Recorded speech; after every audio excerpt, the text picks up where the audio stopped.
ಯುದ್ಧದ ಭೀಕರತೆಯಿಂದ ಜಾಗತಿಕವಾಗಿ ಎಫೆಕ್ಟ್ ಆಗಿದೆ. ಇದರ ಮಧ್ಯದಲ್ಲಿ ಜಾಲತಾಣದಲ್ಲಿ ಅಮೆರಿಕ ಅಧ್ಯಕ್ಷ ಡೊನಾಲ್ಡ್ ಟ್ರಂಪ್ ಪೋಸ್ಟ್ ಒಂದನ್ನ ಹಂಚಿಕೊಂಡಿದ್ದಾರೆ. ಅದರಲ್ಲಿ ಕೆಲ ಅಂಶಗಳನ್ನ ಬರ್ಕೊಂಡಿದ್ದಾರೆ. ಇರಾನ್ಗೆ ಸೇರಿದ ಹಡಗುಗಳನ್ನ ನಾಶಪಡಿಸಿದ್ದೀವಿ ಅನ್ನೋದಾಗಿ ಸ್ಪಷ್ಟಪಡಿಸಿದ್ದಾರೆ. ಜಾಲತಾಣದಲ್ಲಿ ಅಧ್ಯಕ್ಷ ಡೊನಾಲ್ಡ್ ಟ್ರಂಪ್ ಮಾಡಿಕೊಂಡಿರುವ ಪೋಸ್ಟ್ ಇದು. ಕೆಲವೇ ಗಂಟೆಗಳಲ್ಲಿ 10 ಸ್ಫೋಟಕ ಹಡಗುಗಳು ನಾಶವಾಗಿದೆ. ಹಡಗು ನಾಶ ಮಾಡಿರುವ ಬಗ್ಗೆ ಟ್ರಂಪ್ ಪೋಸ್ಟ್ ಒಂದನ್ನ ಹಂಚಿಕೊಂಡಿದ್ದಾರೆ. ಈ ಹಿಂದೆ ಕೂಡ ಎಚ್ಚರಿಕೆಯ ಕರೆಗಂಟೆಯನ್ನ ತಮ್ಮ ಎಕ್ಸ್ ಖಾತೆ ಟ್ರುತ್ ನಲ್ಲಿ ಬರ್ಕೊಂಡಿದ್ರು. 2 ರಿಂದ 3 ವಾರಗಳ ಕಾಲ ಯುದ್ಧ ಮುಂದುವರಿಯುತ್ತೆ ಅಂತ ಕೂಡ ಹೇಳ್ಕೊಂಡಿದ್ರು. ಸಂಬಂಧಪಟ್ಟಂತೆ ಇರಾನ್ ಎದುರ್ಕೊಳ್ತಾ ಇದೆಯಾ? ಖಂಡಿತ ಇಲ್ಲ. ಈಗ ಲಕ್ಷಾಂತರ ರೂಪಾಯಿಯ ಮಿಸೈಲ್ಗಳನ್ನ, ಬ್ಯಾಲಿಸ್ಟಿಕ್ ಗಳನ್ನ ಇರಾನ್ ಹಾಕಿ ತಮ್ಮ ಆರ್ಥಿಕತೆಯನ್ನ ಎಲ್ಲೋ ಒಂದು ಕಡೆ ಕಡಿಮೆ ಮಾಡಿಕೊಂಡ್ರು ಕೂಡ ಡಿಸೈಡ್ ಆದಂತೆ ಕಾಣಿಸ್ತಾ ಇದೆ. ಯುದ್ಧವನ್ನ ಆರಂಭಿಸಿರೋದು ನೀವು, ಯುದ್ಧವನ್ನ ಕೊನೆಗೊಳಿಸೋದು ನಾವು ಅನ್ನೋದಾಗಿ ನಿನ್ನೆ ತಾನೇ ಅವರು ಕೂಡ ಜಾಲತಾಣದಲ್ಲಿ ಬರ್ಕೊಂಡಿದ್ರು. ಮುಂದುವರೆದು ಈಗಾಗಲೇ ಅಮೆರಿಕ ಕೂಡ ಯುದ್ಧದ ಭೀಕರತೆಯ ಪರಿಣಾಮವನ್ನು ನೀವು ಎದುರಿಸಬೇಕಾಗತ್ತೆ. ದೃಶ್ಯದಲ್ಲಿ ಗಮನಿಸ್ತಾ ಇದ್ದೀರಾ, ಸುದೀರ್ಘವಾಗಿ ಬರ್ಕೊಂಡಿದ್ದಾರೆ ಡೊನಾಲ್ಡ್ ಟ್ರಂಪ್. ಏನಂತ ಬರ್ಕೊಂಡಿದ್ದಾರೆ ಅಂತ ಹೇಳಿದ್ರೆ, ಈಗಾಗಲೇ ಕೆಲವೇ ಗಂಟೆಗಳಲ್ಲಿ 10 ಸ್ಫೋಟಕ ಹಡಗುಗಳನ್ನ ನಾಶ ಮಾಡಿದೀವಿ. ನಾಶ ಅಥವಾ ಪ್ರತಿಕಾರದ ಜ್ವಾಲೆ ದಿನದಿಂದ ದಿನಕ್ಕೆ ತಾರಕಕ್ಕೇರ್ತಾ ಇದೆ. ಈಗಾಗಲೇ ನಾವು ಕೂಡ ಅದರ ಭೀಕರತೆಯನ್ನ ಅನುಭವಿಸುವ ಪರಿಸ್ಥಿತಿಯಲ್ಲಿದ್ದೀವಿ. ಅಂದ್ರೆ ಸಿಲಿಂಡರ್ ಇಲ್ಲ, ಈ ಕಡೆ ಇಂಧನಕ್ಕೂ ಕೂಡ ಬಹಳಷ್ಟು ಸಮಸ್ಯೆ, ಒಂದು ರೀತಿ ವ್ಯತಿರಿಕ್ತ ಏರುಪೇರಾಗುವಂತ ಸಮಸ್ಯೆ ಎದುರಾಗಿದೆ. ಬಟ್ ಇವ್ರಿಗಿರೋದೇನು? ಅಣ್ವಸ್ತ್ರಗಳನ್ನ, ಆ ನಿಕ್ಷೇಪಗಳನ್ನ ಸ್ಟಾಪ್ ಮಾಡಬೇಕು, ಅಥವಾ 3ನೇ ಯುದ್ಧ ಮಹಾಯುದ್ಧ ಆದ್ರೂ ಪರವಾಗಿಲ್ಲ, ನಾವೇ ಗೆಲ್ಲಬೇಕು, ಬೇರೆ ರಾಷ್ಟ್ರಗಳೆಲ್ಲ ನಮ್ಮ ಕಪಿ ಮುಷ್ಟಿಯಲ್ಲಿ ಇರಬೇಕು ಅಂತ. ಸಂಬಂಧಪಟ್ಟಂತೆ ಈಗೆಲ್ಲ ಬಹಳಷ್ಟು ಭೀಕರತೆ, ಸಾವು ನೋವಿನ ಪ್ರಮಾಣ ಕೂಡ ಹೆಚ್ಚಾಗ್ತಾ ಇದೆ. ಅಮೆರಿಕದಲ್ಲಿ ಕೆಲ ಸೈನಿಕರು ಕೂಡ ಸಾವನ್ನಪ್ಪಿದ್ರು. ಡೊನಾಲ್ಡ್ ಟ್ರಂಪ್ ಮಾತ್ರ ಅವರ ಹಿಡಿದ ಆಟವನ್ನ ಬಿಡುವಂತೆ ಕಾಣಿಸ್ತಾ ಇಲ್ಲ.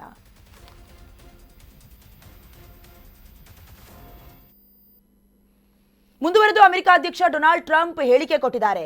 ಯುದ್ಧ ಅಲ್ಪಾವಧಿ ಆಗುವ ಸಂಭವ ಇದೆ ಅನ್ನೋದಾಗಿ, ಯುದ್ಧಕ್ಕೆ ಕದನ ವಿರಾಮವನ್ನ ಘೋಷಣೆ ಮಾಡುವ ರೀತಿಯಲ್ಲಿ ಹೇಳಿಕೆ ಕೊಟ್ಟಿರೋದು. ಯುದ್ಧ ಅಲ್ಪಾವಧಿ ಆಗೋ ಸಂಭವ ಇದೆ, ಕದನ ವಿರಾಮಕ್ಕೆ ಇರಾನ್ ಹಾತೊರಿತಾ ಇದೆ ಅಂತ ಅಮೆರಿಕದ ಅಧ್ಯಕ್ಷ ಡೊನಾಲ್ಡ್ ಟ್ರಂಪ್ ಹೇಳಿಕೆ ಕೊಟ್ಟಿದ್ದಾರೆ. ಇರಾನ್ ವಿರುದ್ಧದ ಯುದ್ಧ ಅಲ್ಪಕಾಲಿಕ ಆಗಬಹುದು. ಈ ಹೇಳಿಕೆ ನೀಡಿದ ಕೆಲ ಹೊತ್ತಲ್ಲೇ ತೀಕ್ಷ್ಣ ಪ್ರತಿಕ್ರಿಯೆ ಕೂಡ ಸಿಕ್ಕಿದೆ. ಇರಾನ್ ಏನಾದ್ರೂ ಜಾಗತಿಕ ಯಥಲ ಪೂರೈಕೆಯನ್ನ ಮಾಡಿದ್ರೆ, ಅಡ್ಡಿ ಮಾಡಿದ್ರೆ, ಈಗಿನ ದಾಳಿಗಿಂತ 20ರಷ್ಟು ದಾಳಿ ಮಾಡ್ತೀವಿ ಅಂತ ಟ್ರಂಪ್ ಮತ್ತೆ ಎಚ್ಚರಿಕೆಯನ್ನ ಕೊಟ್ಟಿದ್ದಾರೆ. ಇದೇನಾಗ್ಬಿಡುತ್ತೆ ಅಂತ ಹೇಳಿದ್ರೆ, ಬ್ಯಾಕ್ ಟು ಬ್ಯಾಕ್ ಯುದ್ಧದ ಬಗೆಗಿನ ಕೆಲ ಹೇಳಿಕೆಗಳು ಅಥವಾ ಅವರನ್ನ ಕೆರಳುವಂತೆ ಮಾಡ್ತಾ ಇದೆ. ನಿಮ್ಗೆ ಗೊತ್ತಿರೋ ಹಾಗೆ ವಿಶ್ವದ ದೊಡ್ಡಣ್ಣ ಅಮೆರಿಕ, ಅದರ ಮುಂದೆ ನಿಂತ್ಕೊಳ್ಳೋದಕ್ಕೂ ಒಂದು ರೀತಿಯಲ್ಲಿ ರಷ್ಯಾ ಹಿಂದೇಟಾಗ್ತದೆ ಅಥವಾ ಏನಾಗ್ಬಿಡುತ್ತೋ. ಯಾಕಂತಂದ್ರೆ ಈ ಹಿಂದಿನ 2ನೇ ಮಹಾಯುದ್ಧ ಆಗಿರಬಹುದು, ವಿಶ್ವ ಯುದ್ಧ, ಅದರಲ್ಲೂ ಕೂಡ ಅಮೆರಿಕ ತೋರಿಸಿದಂಥ ಚಾಣಾಕ್ಷತನಕ್ಕೆ ಬೇರೊಂದು ರಾಷ್ಟ್ರಗಳು ಭಯಭೀತರಾಗ್ತವೆ. ಸಂಬಂಧಪಟ್ಟಂತೆ ಈ ಹಿಂದೆ ಕೂಡ ಇರಾನ್ಗೆ ನೇರವಾಗಿ ವಿಶ್ವಸಂಸ್ಥೆಯು ಕೂಡ ಅಣ್ವಸ್ತ್ರದ ನಿಕ್ಷೇಪಗಳನ್ನ ಮಾಡೋದು ಬೇಡ ಅನ್ನೋದಾಗಿ ಕೂಡ ಸಹಿಯನ್ನ ಮಾಡಿಸ್ಕೊಂಡಿದೆ. ಇಷ್ಟೆಲ್ಲ ಆಗ್ತಿದ್ರು ಒಳಗೊಳಗೆ ಅವರ ಕೆಲಸ ಕಾರ್ಯಗಳು, ಅಂದ್ರೆ ಅಣ್ವಸ್ತ್ರವನ್ನ ಉತ್ಪಾದನೆ ಮಾಡೋದು, ನಿಕ್ಷೇಪಗಳನ್ನ ಮಾಡೋದು ಮುಂದುವರಿತಾನೆ ಬರ್ತಾ ಇದೆ. ಇದನ್ನೆಲ್ಲ ಕಟ್ಟಿ ಹಾಕಬೇಕು, ನಾವೇ ವಿಶ್ವದಲ್ಲಿ ಬಲಿಷ್ಠ ಅಂತ ಅನ್ಸ್ಕೊಳ್ಬೇಕು ಅನ್ನೋದು ಅಮೆರಿಕದ ಒಂದು ರೀತಿಯಾದಂಥ ಆಟ. ಇದರ ಮಧ್ಯದಲ್ಲಿ ಇರಾನ್ ಯುದ್ಧದ ಅಥವಾ ಇರಾನ್ ವಿರುದ್ಧದ ಯುದ್ಧ ಇದೆಯಲ್ಲ, ಅಲ್ಪಕಾಲಿಕ ಆಗಬಹುದು ಅನ್ನುವಂಥ ಹೇಳಿಕೆಯನ್ನ ಕೊಟ್ಟಿದ್ದಾರೆ. ಈ ಹೇಳಿಕೆ ನೀಡಿದ ನಂತರದಲ್ಲಿ ಇರಾನ್ ಜಾಗತಿಕವಾಗಿ ತೈಲದ ಪೂರೈಕೆಗೂ ಕೂಡ ಬ್ರೇಕ್ ಹಾಕಿದೆ. ಒಂದು ದೇಶ ಮತ್ತೊಂದು ದೇಶದ ಮೇಲೆ ಅವಲಂಬಿತ ಆಗಲೇಬೇಕು. ಹಾಗಾಗಿ ಯುದ್ಧದ ಭೀಕರತೆ ದಿನದಿಂದ ದಿನಕ್ಕೆ ಅಥವಾ ಯುದ್ಧದ ಭೀಕರತೆ ಮತ್ತಷ್ಟು ಜಾಸ್ತಿ ಆಗುವ ಸಂಭವ ಇದೆ. Drone and missile capability is being utterly demolished. The Navy is gone. It's all lying at the bottom of the ocean. 46 ships. Can you believe it?